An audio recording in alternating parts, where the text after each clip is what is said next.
Assalamualaikum warahmatullahi wabarakatuh. Perkenalkan, nama saya Devri Olivia dari kelompok 4.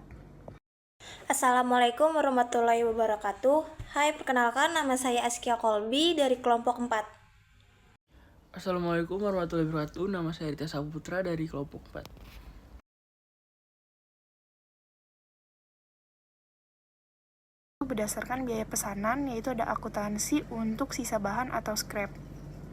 Sisa bahan atau scrap adalah bahan sisa dari produksi yang masih memiliki nilai jual tetapi tidak bisa digunakan lagi untuk produksi utama, seperti potongan kayu, logam, kain, atau bahan lain yang tersisa dari proses produksi. Ada juga contoh kasusnya seperti pabrik mabel itu menerima pesanan 100 meja dari pelanggan dengan nomor pesanan 190. Lalu dengan total biaya produksi mejanya itu 50 juta. Setelah produksinya selesai, ada sisa potongan kayu yang masih bisa dijual dengan harga 500.000. Nah, jurnalnya itu bisa kas pada biaya produksi, kasnya 500.000 dan biaya produksi 500.000. Lalu yang kedua ada akuntansi untuk produk rusak atau spoilage. Produk rusak atau spoilage adalah produk yang tidak memenuhi standar kualitas dan tidak dapat diperbaiki lagi untuk dijual normal. Rusak dapat terjadi karena kesalahan proses, bahan cacat, atau faktor luar. Dari akuntansi untuk produk rusak ada dua jenis kerusakan, yaitu ada kerusakan normal, yaitu wajar karena terjadi dalam proses. Lalu yang kedua ada kerusakan tidak normal, yaitu akibat kelalaian atau kerusakan mesin. Untuk kasusnya, dari 100 meja yang diproduksi, ada 2 meja rusak total dan tidak bisa dijual. Biaya per unitnya 500.000, jadi totalnya itu adalah 1.500.000 dikali 2. Untuk jurnal kerusakan normal itu biaya produksi 1 juta dan persediaan produksi rusak itu 1 juta. Lalu untuk jurnal kerusakan tidak normal yaitu kerugian produk rusak 1 juta, persediaan produk rusak 1 juta. Akuntansi untuk produk hilang atau disebut juga material loss. Produk hilang merupakan kehilangan bahan selama proses produksi, baik akibat penyusutan alami, penguapan, maupun kesalahan operasional. Kehilangan ini dibedakan menjadi dua jenis, yaitu normal loss dan abnormal loss. Normal loss merupakan kehilangan yang wajar dan tidak dapat dihindari, dibebankan ke biaya produksi. Dan abnormal loss merupakan kehilangan di luar batas normal, dicatat sebagai kerugian periode berjalan. Contoh kasus, selama proses produksi terdapat bahan hilang sebesar 800.000. Dari jumlah tersebut, 600 dianggap kehilangan normal, sedangkan 200 dianggap kehilangan abnormal. Dan di sini jurnalnya biaya produksi proses 600.000, persediaan bahan baku 600.000, kerugian produk hilang 200.000, persediaan bahan baku 200.000. Selanjutnya akuntansi untuk produk rusak atau disebut juga spoilage. Pengertiannya, produk rusak atau spoilage adalah produk yang tidak memenuhi standar mutu dan tidak dapat diperbaiki. Dalam akuntansi biaya proses, kerusakan dapat dikategorikan sebagai kerusakan normal, yaitu kerusakan yang masih dianggap wajar dan dibebankan ke produk yang baik. Dan yang kedua, kerusakan abnormal, yaitu kerusakan di luar batas wajar dan dicatat sebagai kerugian periode berjalan.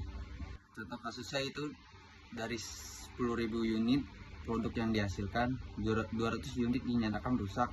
Nilai per unit yaitu 50.000, dengan 150 unit dianggap rusak normal dan 50 unit rusak abnormal. Di sini jurnalnya biaya produksi proses 7.500.000, persediaan barang dalam proses 7.500.000, kerugian produk rusak masuk 2.500.000, persediaan barang dalam proses 2.500.000. Akuntansi untuk produk cacat atau defective yaitu produk cacat yang tidak sempurna tetapi masih dapat diperbaiki atau dijual setelah diperbaiki. Biaya tambahan perbaikan akan dibebankan ke pesanan tersebut. Dan untuk produk cacat itu terbagi dua, yaitu ada normal dan tidak normal. Untuk produk cacat normal, artinya cacat tersebut wajar terjadi dalam proses produksi. Untuk biaya perbaikan dibebankan ke biaya produksi. Dan untuk produk cacat tidak normal, artinya cacat terjadi karena kelalaian atau kesalahan tertentu. Untuk biaya perbaikan tidak dibebankan ke biaya produksi tetapi dicatat sebagai kerugian atau loss di laporan laba rugi. Untuk contoh kasusnya, dari 100 meja, 3 meja catnya itu tidak rata. Nah, untuk perbaikan membutuhkan biaya 100.000 per unit. Berarti 100.000 dikali dengan 3 meja tersebut, berarti totalnya 300. Dan untuk jurnalnya, jurnal produk cacat diperbaiki, yaitu biaya produksi 300, kas atau upah pekerjanya 300. Untuk jurnal produk cacat dijual apa adanya. Produk cacat yang tidak diperbaiki dijual seharga 100 tunai, kasnya 100, pengurangan biaya produksi juga 100. Dan terakhir, untuk jurnal produk cacat tidak normal, produk cacat disebabkan kesalahan operator. Untuk biaya perbaikannya itu 400. Kerugian akibat produk cacat tidak normal itu 100, kas atau upah tenaga kerja juga 100. Selanjutnya ada berdasarkan biaya proses. Di berdasarkan biaya proses itu ada akuntansi untuk sisa bahan atau scrap. Sisa bahan atau scrap adalah bahan sisa yang masih memiliki nilai jual setelah proses produksi selesai, tetapi tidak dapat digunakan kembali dalam produksi utama. Dalam sistem biaya proses, nilai sisa bahan biasanya dikurangkan dari biaya produksi atau dicatat sebagai pendapatan lain-lain, tergantung pada materialitasnya.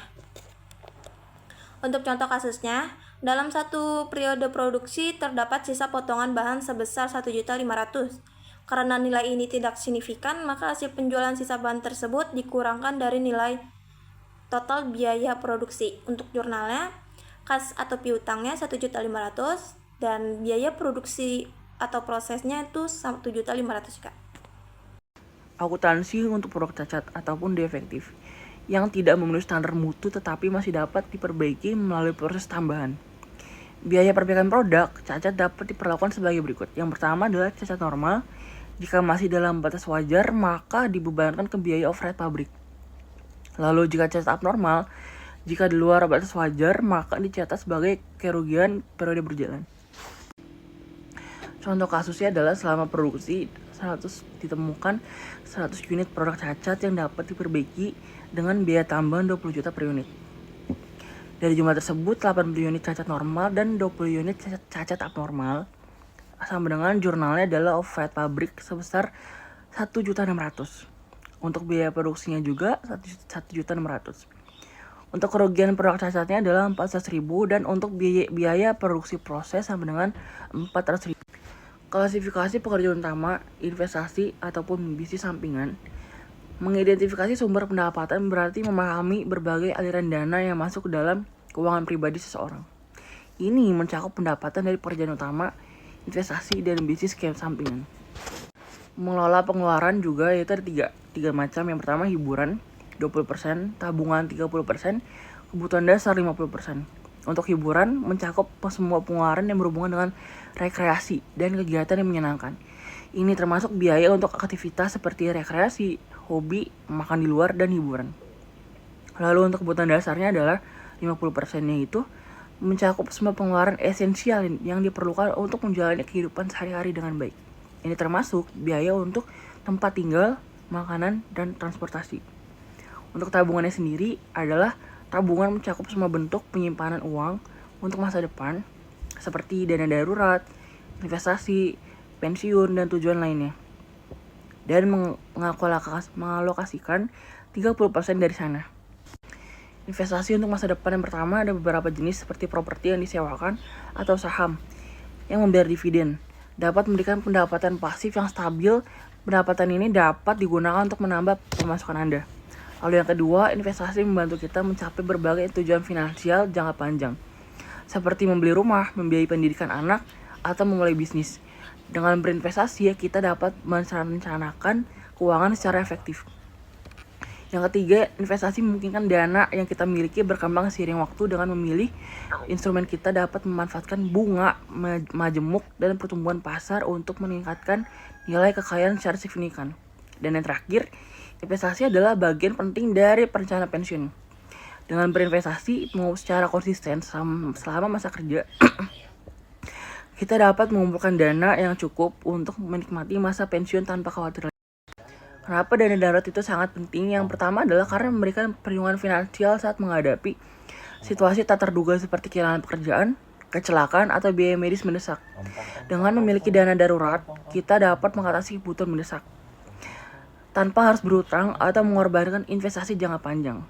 Dana darurat juga memberikan ketenangan pikiran karena kita tahu ada cadangan dana yang setiap digunakan kapan saja, sehingga kita dapat fokus pada pemulihan dan penyesuaian tanpa tambahan tekanan finansial. Ada 3 macam asuransi yang memberikan perlindungan keuangan. Yang pertama adalah asuransi kesehatan, asuransi kendaraan, dan asuransi pendidikan. Yang pertama, asuransi kesehatan, yaitu menanggung biaya medis dan pengobatan. Ini mencakup kunjungan dokter, rawat inap di rumah sakit, prosedur bedah, dan obat-obatan. Asuransi ini membantu mengurangi beban biaya kesehatan. Yang kedua, asuransi kendaraan, yaitu melindungi pemilik kendaraan ini dari kerugian finansial akibat kecelakaan, pencurian, ataupun kerusakan kendaraan. Ini mencakup biaya pada perbaikan, penggantian kendaraan, dan lainnya. Lalu yang terakhir ada asuransi pendidikan, yaitu membantu menyiapkan dana untuk biaya pendidikan anak di masa depan. Polis ini memastikan bahwa biaya sekolah atau kuliah dapat ditanggung meskipun terjadi hal tak terduga. Gunakan pensiun sejak dini itu ada 5 hal. Yang pertama, tentukan tujuan pensiun. Mulailah dengan menatap tujuan pensiun yang jelas, pertimbangkan gaya hidup yang diinginkan, lokasi tempat tinggal, dan aktivitas yang ingin dilakukan saat pensiun.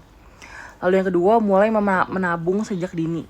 Manfaatkan kekuatan bunga majemuk dengan mulai menabung untuk pensiun sedini mungkin. Semakin awal Anda mulai, semakin besar potensi tabungan Anda tumbuh. Lalu yang ketiga, hindari utangan berlebihan. Kelola utang dengan bijak dan hindari mengambil utang yang tidak perlu. Utang yang berlebihan dapat menghambat kemampuan Anda untuk menabung untuk pensiun. Yang keempat, pertimbangan asuransi pensiun atau anuitas dapat memberikan penghasilan tetap di masa pensiun. Produk ini dapat membantu Anda dalam memastikan bahwa Anda memiliki sumber pendapatan. Lalu yang terakhir ada pantau dan tinjauan rencana pensiun Anda. Ini juga secara rutin dan tinjau dapat disesuaikan dengan rencana pensiun Anda sesuai dengan perubahan situasi, keuangan, dan tujuan hidup, memantau perkembangan investasi, melakukan penyesuaian. Lalu juga ada pentingnya edukasi keuangan. Yang pertama, mengelola pengeluaran dan pendapatan. Edukasi keuangan membantu individu memahami cara membuat anggaran yang realistis dan mengelola pendapatan serta pengeluaran dengan bijak. Ini membantu menghindari pemborosan dan memastikan bahwa kebutuhan pokok terpenuhi. Lalu yang kedua, menabung untuk masa depan. Pengetahuan tentang pentingnya menabung dan berbagai cara untuk menabung seperti membuka rekening, tabungan, atau berinvestasi dalam instrumen keuangan yang aman membantu individu mempersiapkan dana darurat dan menabung. Lalu yang terakhir ada investasi yang bijak. Edukasi keuangan memberikan wawasan tentang berbagai opsi investasi dan bagaimana memilih investasi sesuai dengan tujuan dan toleransi risiko masing-masing individu. Ini membantu dalam mengoptimalkan pengambilan dan membangun kekayaan Anda. Lalu juga di sini juga ada menghadapi krisis keuangan, yaitu buat rencana darurat. Buat rencana darurat yang mencakup langkah-langkah konkret untuk mengurangi biaya dan meningkatkan pendapatan. Rencana ini harus fleksibel dan mudah disesuaikan dengan perubahan situasi. Lalu jual barang yang tidak perlu. Jual barang-barang yang tidak lagi diperlukan atau jarang digunakan. Ini bisa termasuk elektronik, peralatan rumah tangga, atau bahkan kendaraan kedua. Hasil penjualan bisa membantu menutupi pengeluaran. Lalu cari sumber pendapatan. Pertimbangkan untuk mencari pekerjaan paruh waktu atau pekerjaan lepas atau freelance. Untuk mendapat pendapatan, menggunakan keterampilan atau hobi Anda untuk menghasilkan uang tambahan juga. Lalu yang terakhir, batasi belanja kredit. Hindari menggunakan kartu kredit untuk menutupi kekurangan dana. Karena ini bisa menambah utang dan bunga yang harus dibayar. Fokus pada pengeluaran tunai atau debit untuk menghindari penumpukan uang. Lalu di sini juga ada tips praktis untuk hemat, yaitu buat anggaran bulanan, tentukan pendapatan dan alokasikan pengeluaran untuk setiap kategori. Seperti kebutuhan pokok, hiburan, dan tabungan. Dengan anggaran, Anda dapat memantau dan mengendalikan. Lalu yang kedua, belanja dengan daftar. Sebelum pergi berbelanja, buat daftar barang yang benar-benar Anda perlukan. Dan patuhi daftar tersebut. Ini membantu mencegah pembelian impulsif yang tidak perlu untuk dibeli. Lalu simpan uang kembalian, kumpulkan uang receh ataupun kembalian dalam wadah khusus. Meskipun jumlahnya kecil, seiring waktu ini bisa menjadi tambahan tabungan yang signifikan untuk masa depan nanti. Lalu yang terakhir adalah mengelola keuangan keluarga. Mengelola keuangan keluarga secara efektif memerlukan perencanaan dan komunikasi yang baik. Mulailah dengan membuat anggaran yang mencakup semua pendapatan dan pengeluaran bulanan. Memastikan bahwa kebutuhan produk seperti makanan, tempat tinggal, dan utilitas terpenuhi terlebih dahulu.